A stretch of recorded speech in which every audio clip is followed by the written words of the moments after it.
Hello. So this video is about functions and mappings, and these are the exam questions that were sent out as the Maths Genie questions. I'm just going to have a look at questions 3 to 6.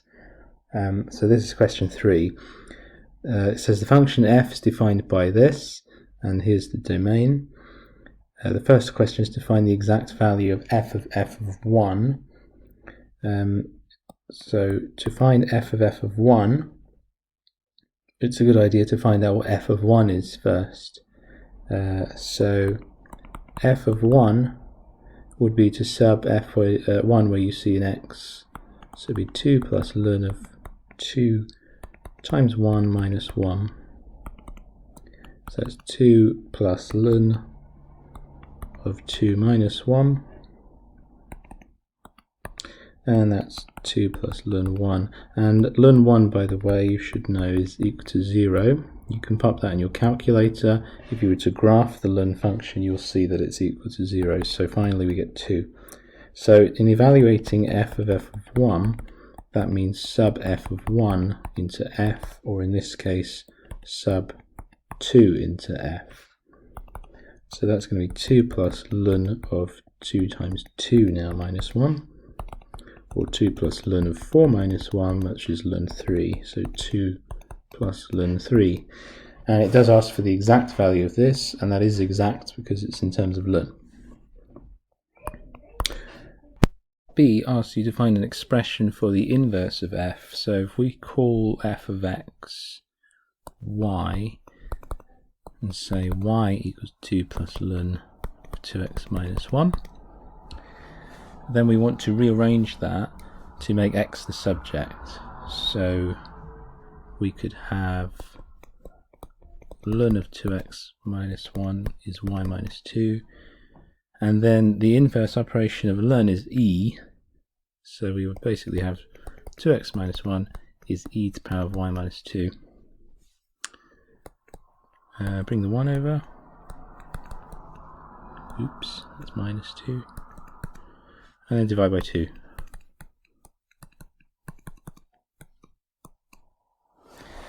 Then we can just swap x's and y's, and therefore the inverse function is e to the power of x minus 2 plus 1 all over 2. Okay, question 4 then gives us an f and a g. First question is write down the range of f. So in order to find range, the best thing to do is probably sketch it, and you should know how to sketch e to the power of x. It looks like this. So that's e to the power of x, and the range for that, as you can see, we know there's an asymptote on the x-axis, so the range we would write as f of x is anything bigger than 0. And part B says find an expression for the composite function g of f of x. So that means to sub f of x into g. G is 2x plus ln x, so put e to the x wherever you see an x. And we know that ln of e is just 1, so we can bring the x down in front, so we get 2e to the x plus x. So that is your g of f of x. Okay. And then in part C, it says write down the range of g of f. So we want to know the range of g of f of x. Probably the best way to think about this is think about the mappings that we've got going on. So let's say if we go from a domain of x being anything real, under the first mapping f, that maps to f of x, and that, as we saw before, was a range of anything greater than 0. Okay.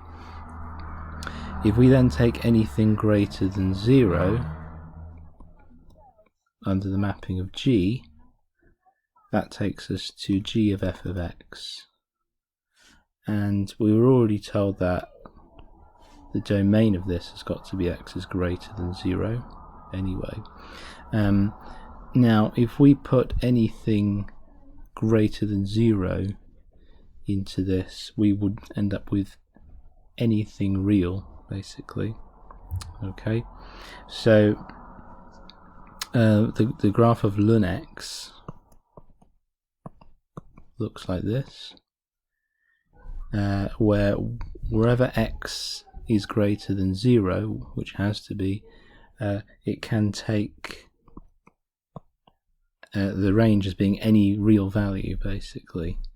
Add 2x to that, and again you've got anything real. So the range then is basically any real number, as you can see along this scale. Okay, that's question 4. Question 5 has given you f of x is 1 over x plus 2, and says write down the range of this. Okay, so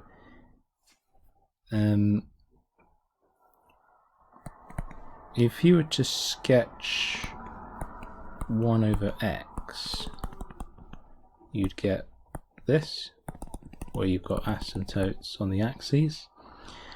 Sketching 1 over x plus 2 is a translation of this to the left by 2, and so that shifts the asymptote to the left by 2. So it actually kind of leaves the range unchanged. So the range of f of x is just going to be anything real. As you can see, it could take any y value except for 0, because that's where the asymptote is.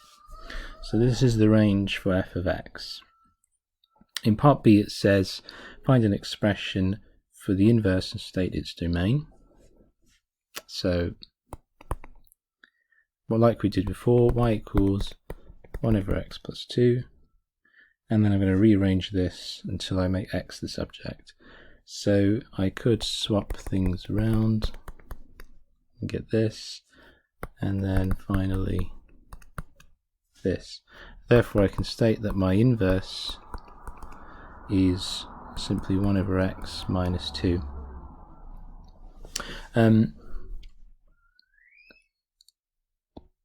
The domain of this then could be anything real, but we can't take a value of 0. So the domain for this is going to be anything real, but we can't take 0. So if we had a 0 here, it wouldn't work. If we think about what this looks like as well, if we graph it,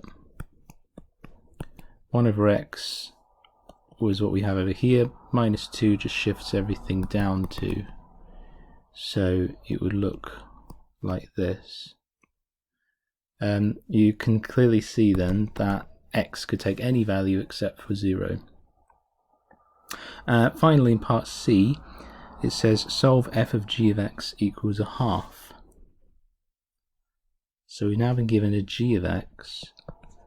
F of g of x is subbing g of x into f. G of x is this quadratic, and f of x is 1 over x plus 2.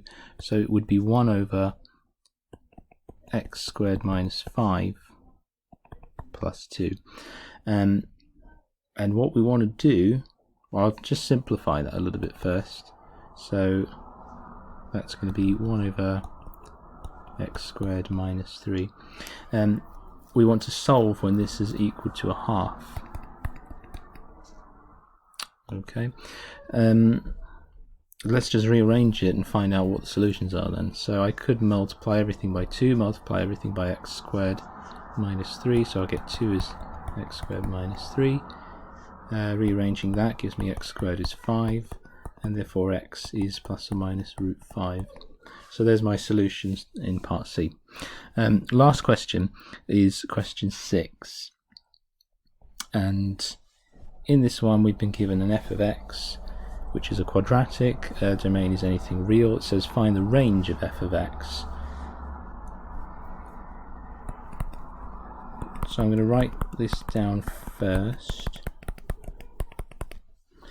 This is a quadratic, so I could sketch it, and probably the easiest way to think about what the range is with a quadratic is by completing the square. This is what we typically do, is complete the square. So just remember how to complete the square. We'd halve the coefficient of x, subtract the square of that, and then we can add the 1 on in the end, and we can just simplify that. Minus 4 plus 1 is minus 3. So that's your f of x. I can sketch this quite easily now because it's just a transformation of x squared. 2 to the left, 3 down. So 2 to the left take me here, 3 down would take me here, and then it's a quadratic curve. Doesn't necessarily go through the origin, I've just drawn it like that. Okay, so think to yourself, what are the possible y values that you could have from this, and that's your range. Well, I can see that it doesn't go below minus 3, but it could be anything above it. So its f of x is greater than or equal to minus 3. The final question says explain why the function f of x does not have an inverse. So remember the conditions for an inverse, and the biggest key condition is that a function needs to be a one-to-one function for it to have an inverse. Now, as you can see from the graph, this is not one-to-one, and so we can just say that for all values x that are real, we don't need to say that, by the way, we just say that f of x is many to 1, therefore does not have an inverse. As long as you're stating something like f of x is a many to 1 mapping and therefore doesn't have an inverse because it must be one-to-one for an inverse to exist. Okay? Thank you.